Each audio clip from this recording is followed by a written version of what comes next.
Mesdames et messieurs, bonjour, bonsoir. Vous êtes sur la radio-télévision Fadris. Bienvenue à notre première sortie du bulletin d'information pour ce mercredi 9 octobre 2024. Le taux de référence calculé par la BRH pour cette journée est de 131,36 pour $1 américain.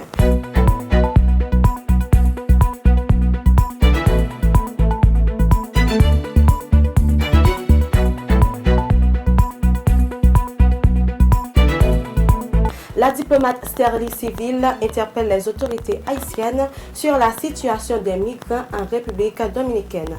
L'ancienne secrétaire générale du parti aidé appelle les dirigeants haïtiens à mettre de côté leurs querelles internes pour se concentrer sur des problèmes urgents.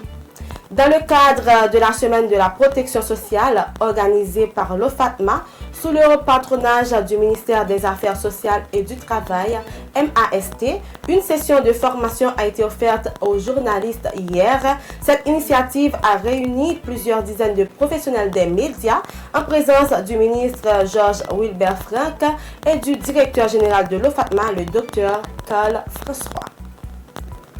Le ministère du Commerce et de l'Industrie, MCI, a émis un avis à l'attention des producteurs et distributeurs d'eau traitée. Les rappelons à l'ordre concernant la qualité de l'eau commercialisée sur le marché. Cet avis daté du 13 septembre 2024 souligne aux producteurs et distributeurs l'importance de se conformer aux normes généralement admises pour garantir que l'eau de boisson ne représente aucun risque pour la santé publique. Dans une publication sur ses canaux officiels, hier mardi 8 octobre 2024, la primature a annoncé la mise en place d'un groupe de travail multisectoriel sur l'accueil et la prise en charge des migrants haïtiens. Cette réunion a été présidée par le Premier ministre Haï Carlos Hercule à la résidence officielle.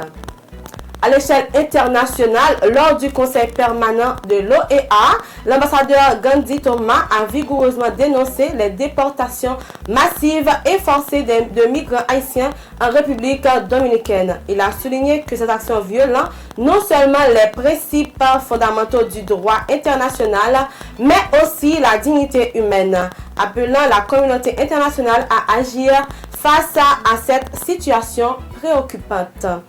La construction en République dominicaine est gravement affectée par les déportations massives d'Haïtiens, orchestrées sous la pression du mouvement raciste et xénophobe. Ces travailleurs pillés de nombreux chantiers se retrouvent expulsés, laissant des projets en suspense et paralysent une industrie si clé pour l'économie République dominicaine.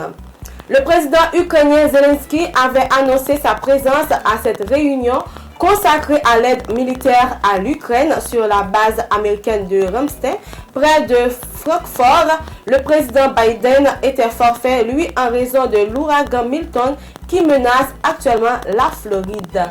Le nouveau premier ministre japonais, Shigeru Ishiba, a dissous ce mercredi la chambre basse du Parlement avant des élections législatives anticipées prévues le 27 octobre 2024. A annoncé le président de l'Assemblée en poste depuis la semaine dernière. M. Ishiba, 67 ans, cherchera via ce scrutin à consolider son mandat afin d'appliquer son programme de renforcement de la sécurité et de la défense, de soutien accru aux ménages à faible revenu et de revitalisation des campagnes japonaises. Maintenant, c'est la fin de ce bulletin d'information. Merci de l'avoir suivi. C'était avec vous, Vanessa Cédouane.